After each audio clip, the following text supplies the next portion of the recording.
Ini adalah kaki pembunuh. Gadis bernama Umekawa ini dengan panik menggosok kakinya.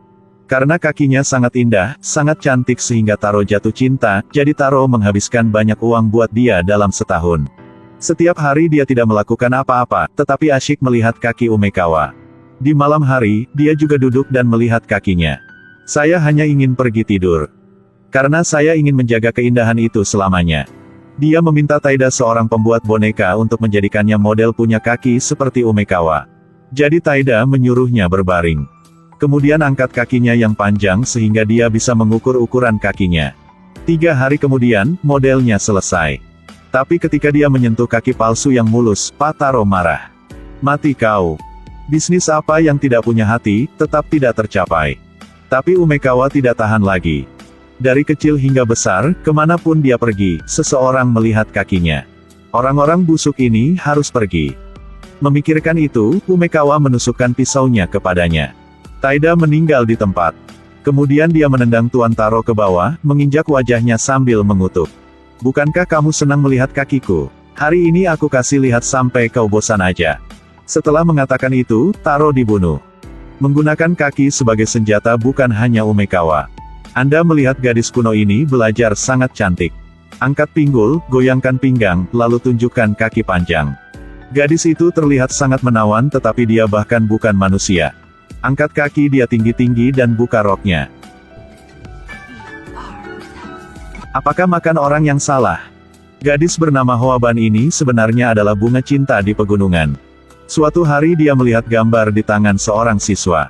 Gadis dalam gambar tidak bisa mengatakan hal yang sama, saya hanya bisa mengatakan bahwa gambarnya buruk. Sangat buruk sehingga dia ingin membunuhnya.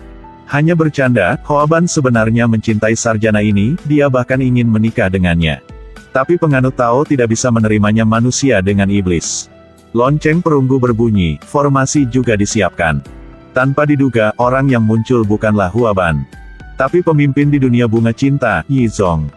Ketika omongin Yizong, kakinya memiliki pesona yang mematikan. Di hutan seorang gadis dikejar oleh 2 pria kejam. Kemudian gadis itu sayangnya tersandung. Gadis yang sangat ketakutan. Untungnya, pada saat itu, ada 3 siswa yang bergegas membantu.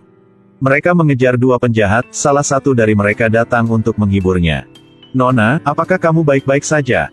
Begitu dia bertanya, aroma menggoda terpancar dari tubuhnya. Sarjana itu menelan, dia tidak bisa mengendalikan dirinya sendiri. Mereka bertiga dengan cepat kehilangan akal. Tentu saja mereka tidak tahu, gadis ini bukan manusia. Tali panjang tumbuh dan meraih pustakawan, dan semenit kemudian dia kehilangan kepalanya. Ternyata dia adalah monster peoni di pegunungan, dunia iblis memanggilnya Yizong. Spesialisasi makan manusia dan penghisapan jiwa. 2 siswa yang tersisa juga akan kehilangan nyawa mereka. Dalam bahaya, seorang Tao jatuh dari langit. Tapi sayangnya, dia bukan lawan dari Yizong. Semakin kencang tanaman merambat, semuanya berubah menjadi abu. Yizong memperingatkan saudara perempuannya untuk tidak menyentuh pria, tidak ada yang baik. Sumpah berjanjuan di bawah pohon, tidak ada yang benar. Tetapi muda dan naif Ngokban, perburuan pertama kalinya, terpesona oleh laki-laki. Tidak bisa mengambil tindakan, tetapi juga merindukannya dari siang sampai malam. Selalu merasa seperti seorang sarjana bernama Tong Chang pernah bertemu di suatu tempat sebelumnya. Jadi di tengah malam pada jam 3, dia datang ke kamarnya.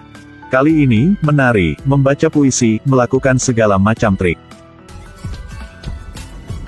Suasana di kamar semakin panas dan panas, hanya langkah terakhir saja.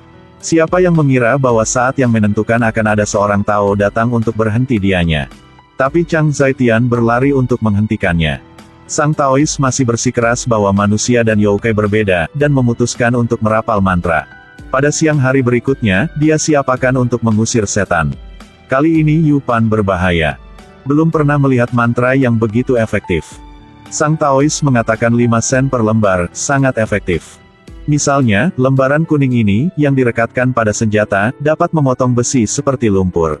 Dan lembaran putih ini, ditempelkan di tangan, kekuatannya tak terkalahkan. Dengan pukulan, lawan terbang sejauh puluhan meter. Dan lembaran biru ini bisa membuat yokai kabur. Setelah semuanya selesai, Sang Taois mulai merapal mantra. Kompas berputar terus benar-benar memikat Youkai. Nama juga si Yingbang, kelopak berubah menjadi pisau tajam, terbang ke arah semua orang. Untungnya, Taois dengan cepat menggunakan sihir teleportasi. Selanjutnya, gunakan mantra untuk mengatur pertempuran, koin tembaga terbang. Kemudian bertarung dengan Yizong selama beberapa ratus ronde. Saat mereka bertarung tanpa kesimpulan, bunga iblis lainnya menyerang Tongchang. Saat yang menentukan, Yu Pan datang untuk menyelamatkan tepat waktu. Tidak pedulikan persaudaraan, lindungi dia dengan satu hati. Melihat ini, Yizong sangat marah. Dia tidak percaya bahwa Yu Pan bisa mencintai orang yang sama dua kali.